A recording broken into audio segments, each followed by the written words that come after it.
방조자의 고의입니다. 전 시간에 설명드린 대로 이중고의죠. 고의범위이기 때문에 과실 밑줄 X, 과실에 의한 방조는 성립할 수 없습니다. 판례 보면 방조의 고의와 정범의 고의가 있어야 하고 여기까지가 이중고의죠. 이때 정범 고의는 미필적 동그라미면 됩니다. 자, 고의 내용 나왔네요. 일시, 장소, 객체 등을 구체적으로 인식할 필요가 없고 신원 및 정범의 실존 유무까지 알 필요가 없다 그랬네요. 밑에 판에 나와 있죠. 방조죄라고 하는 것은 쭉 나와 있고 마지막에 미필적 동그라미. 그리고 일시, 장소, 객체 등을 구체적으로 인식할 필요까지 없어요. 이런 것은 구체적으로 인식할 필요가 없다. 또 정범이 누구인지 이런 거 알 필요가 없다. 이렇게 보았습니다. 자, 그리고 역시 이 종범의 고의 역시 마찬가지로 기수죄의 고의를 말합니다. 그래서 미수죄의 방조는 방조가 아니다. 거의 뭐하고 똑같아요? 거의 교사하고 똑같죠. 뭐 처벌됐고. 자, 피방조죄가 하는 요건 봅니다. 역시 마찬가지로 고의범이죠. 고의범 동그라미 치시고 과실범은 방조가 안 돼요. 간접 정범이 될 뿐이다는 거고. 그리고 그 다음 중요한 것이 나오죠.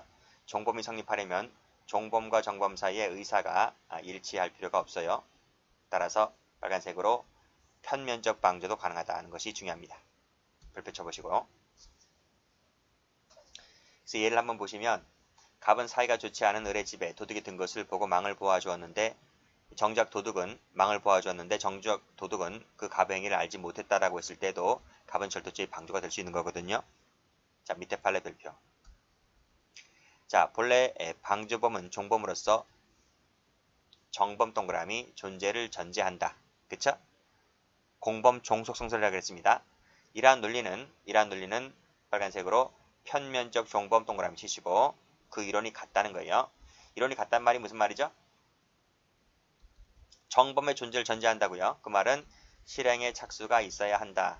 그에 따라서 종범이 성립을 한다. 이런 말입니다. 자, 밑에 판례.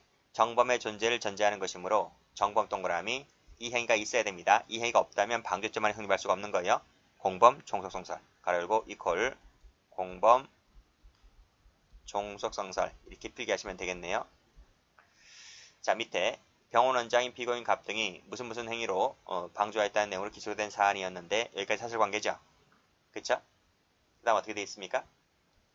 정범인 을 등의 범죄가 성립하지 않는데요. 그랬다면 피고인 등의 범죄 행위도 성립하지 않는 거게 되겠죠. 그게 종속성설 얘기입니다. 그쵸? 이런 것들도 한번 출제가 된 적이 있어요. 자, 밑에 판례 똑같죠? 정범행위가 있어야 된다. 자, 밑에 2번 판례 별표 쳐보시고. 자, 인터넷 게임 사이트 온라인 게임에서 사이버먼을 구입하고자 하는 사람을 유인하여 밑에 사이버먼을 판매를 했는데 이 판매한 것이 과연 방조가 될 수 있느냐 이런 말이 있느냐 뭐라고 했습니까? 정범에게 위 도박 개장 행위를 인정할 수가 없다면 인정할 수가 없대요. 즉 실행의 착수를 인정할 수가 없대요. 실행의 착수를 인정할 수가 없대요. 없다면 밑에 도박 개장 방조죄도 성립하지 않는다. 아시겠죠? 자, 그 다음 2번 실행행위가 있어야 됩니다. 역시 착수가 있어야 돼요. 착수가 있어야 되기 때문에 예비죄의 방조는 성립할 수가 없는 것이죠. 우리 이것은 앞에서 배웠고 착수한다고 했을 때 위법성까지 나가야 된다. 제한적 종속성립도 다 했습니다. 자, 다음 판례 볼게요.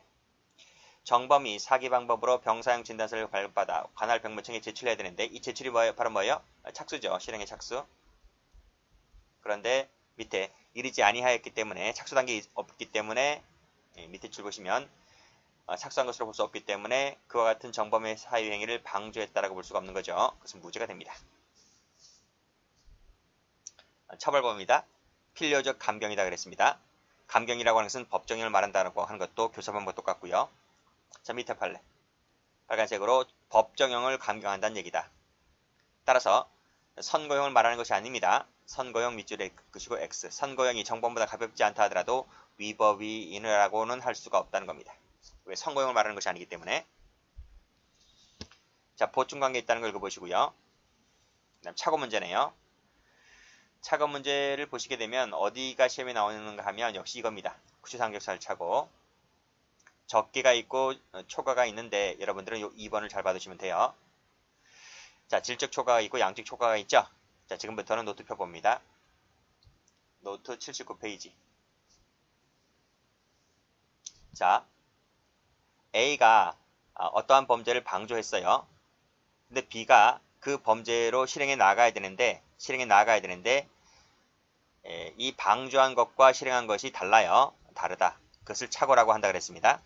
그 착오는 질적 초과가 있고 양적 초과가 있다는 것은 공동정범 할 때, 교사범 할 때 전부 다 설명을 드린 바가 있어요. 자, 볼게요. 자, 절도를 방조했습니다. 그럼 절도를 해야 될 거 아니에요? 근데 엉뚱한 살인을 하고 있는 거예요. 절도하고 살인하고 뭔 관련성이 있어요? 관련성이 없잖아요. 양적 초과, 질적 초과입니다. 질적 초과. 그러면 살인은 너 단독 책임이 되는 것이고 방조자는 나는 책임지지 않는 거죠. 그렇죠? 또 강도를 방조했는데 강도는 안 하고 강간을 하고 있습니다. 완전 엉뚱한 범죄를 하고 있죠? 그건 네 단독 책임이라고요. 난 뭐가 돼요? 난 무죄가 되는 거예요. 여기서 조심할 것은 방조자는 항상 불가벌이다. 항상 불가벌. 예비면 안 돼요. 여기서 무죄라고 하는 것은 방조범 같은 경우에는 잠시 이따 말씀드리겠지만 31조 2항이나 3항 같은 이런 조문이 없어요. 이런 조문이 없기 때문에 무조건 무죄다. 무조건 무죄. 예비만 하면 틀려요. 무슨 말인지 아시겠죠?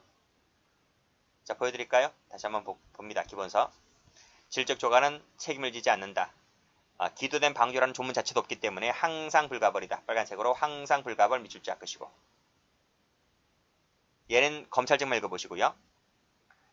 자, 두 번째 양적 초과 봅니다. 다시 노트 보시면 자, 절도를 방조했는데 큰 범죄인 강도를 했잖아요.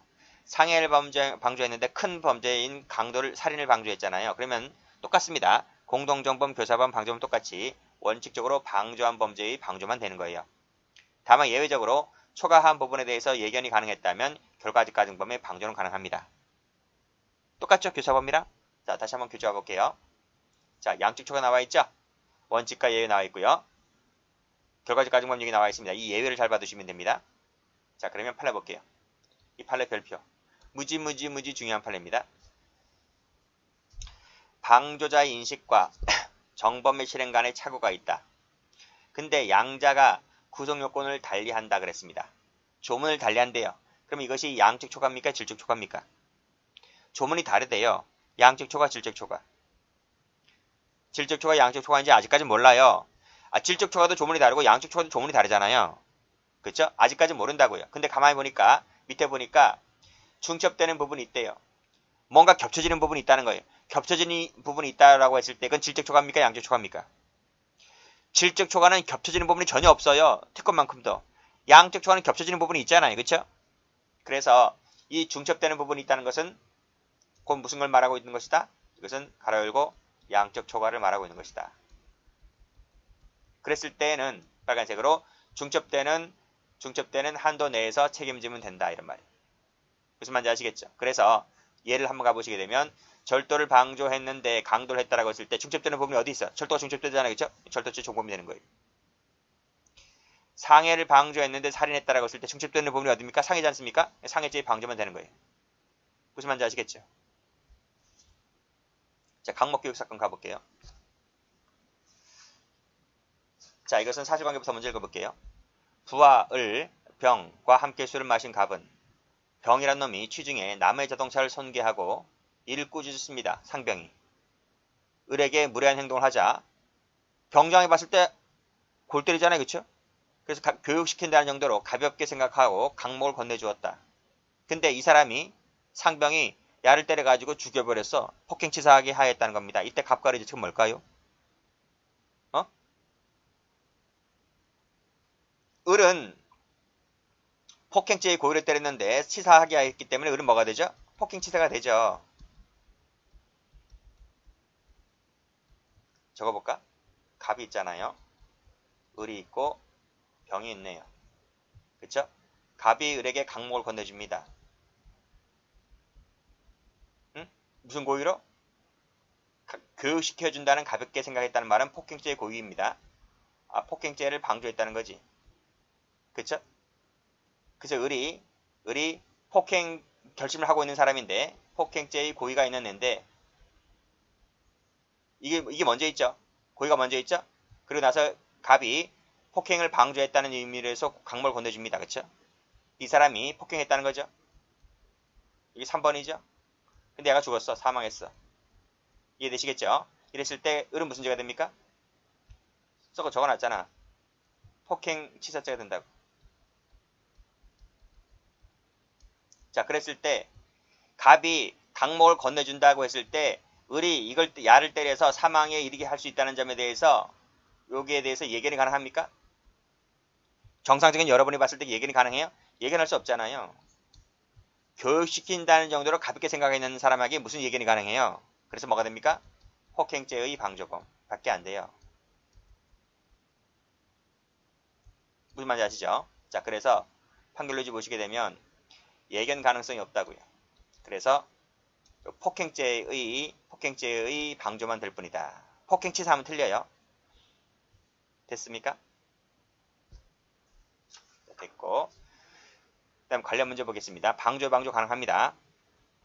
전부 다 뭐 간접방조, 연쇄방조 다 가능합니다. 밑에 판례에도 나와 있죠. 간접적이나 직접적이나 다 가능하다. 또 밑에 보면 앞에서 보았듯이 정범이 누구에 의해서 되는지까지도 확인할 필요가 없다는 겁니다. 나머지 됐고 쭉 내려오시면 기도된 방조 볼게요. 2번 체크하시고 교사범과는 달리 처벌조항이 없습니다.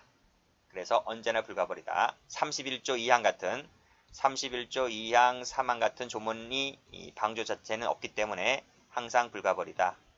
이렇게 보시면 돼요.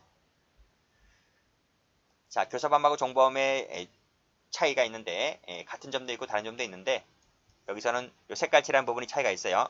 부작에 의한다는 점, 그 다음에 편면적이라고 하는 점, 기도된 교사방조를 어떻게 처리할까, 질적 초과에 관련된 점, 처벌에 있어서 특수교사방조가 차이가 있는데 나머지는 똑같습니다. 일단은 부작에 의한 교사 같은 경우는 안 되죠. 근데 부작에 의한 방조는 보호증인적 지위가 있을 땐 가능해요. 옆에다 가로 열고 보호증인적 지위, 보호증인 지위라 적으세요. 지위가 있다면 가능하다. 편면적 교사 방조 같은 경우에는 교사는 되지 않지만 방조는 가능합니다. 기도된 교사 방조는 조문에 있죠. 31조 가로 열고 31조 2항하고 3항이라는 조문이 있기 때문에 가능한데 방조죄는 이런 조문 자체가 없어요. 자, 질적 초과에 있어서도 교사범 같은 경우는 예비모로 처벌하죠. 그렇죠? 근데 여기는 31조 2항 3항 자체가 없기 때문에 이것도 무죄가 됩니다. 예비모 자체가 안 돼요. 처벌에 있어서 교사범은 동일하게 처벌하지만 종범은 필요적 감경입니다. 그리고 특수교사 방조 같은 경우에 특수교사는 장기 또는 다에게 2분의 1까지 가정하지만 방조죄는 정범형으로 처벌된다는 거 그렇죠? 그렇게 차이가 있네요. 여기까지 하겠습니다.